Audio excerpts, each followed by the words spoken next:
clinician for 34 years, general practitioner for 27 of those.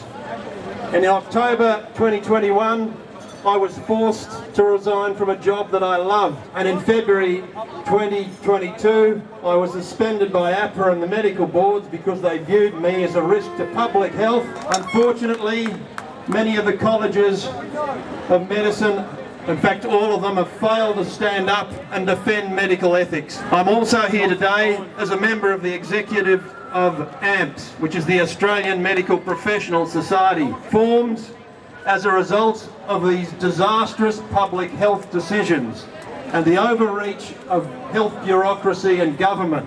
AMPS is here to talk primarily about free speech in medicine, to get government and health bureaucrats out of the doctor-patient relationship, bringing back informed consent back into medicine, bringing back medical ethics. I believe the narrative is starting to collapse. We have seen Fauci, the instigator of many of this disastrous worldwide lockdowns, masking. He has now resigned, undoubtedly due to the pressure that's being applied by good people like you and across the world. We've seen the CDC come out. They didn't announce this very widely, but they've announced that there's no difference between the vaxxed and the unvaxxed.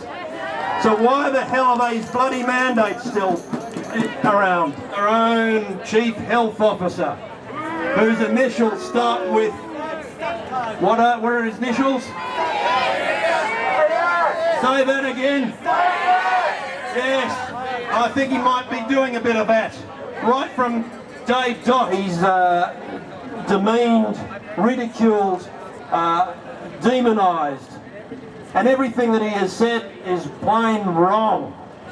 The scientific evidence that is being suppressed as a result of Big Pharma's control of medical journals, of institutions, of hospitals and governments, they have suppressed the information.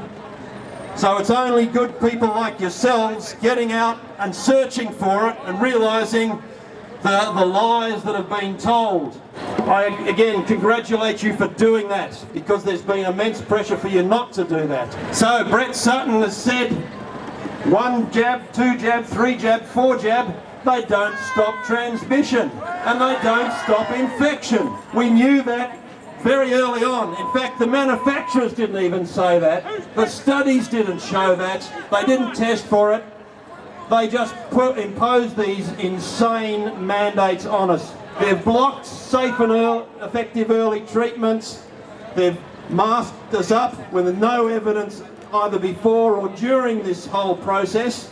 No evidence whatsoever. None. For people who are wearing masks, this virus, if you believe in the virus theory, is 1/4,000th, and if not smaller than a human hair.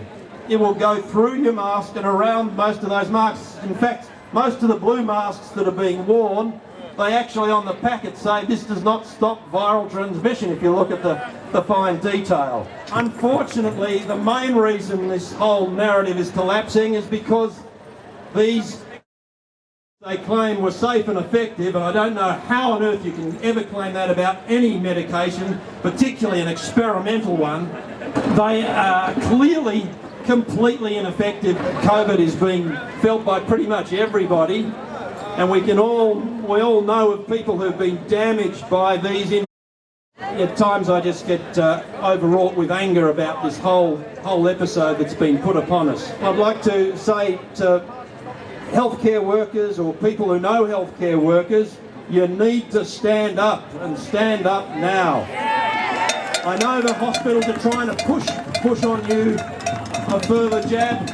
They're going round doing forums, trying to see if they can push another mandate on you. You need to stand up.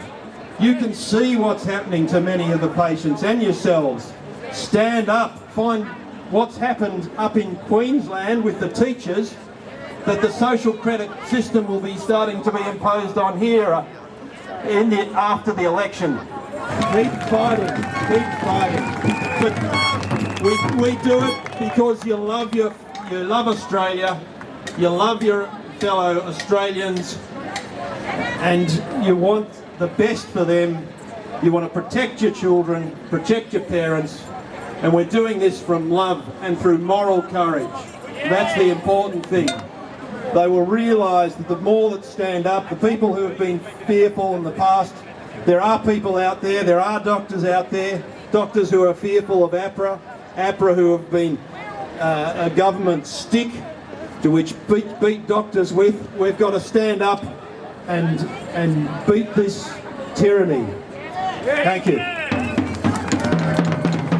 Ladies and gentlemen, vote Freedom Parties in November. We share a dream and sing with one voice. I am, you are, we are Australian. So everyone, mission to Melbourne, 7th of October. We're going to build it up to then. We're not waiting for that. Every week we're going to be here. We're going to make as much noise as we can. Mission to Melbourne. Mission to Melbourne.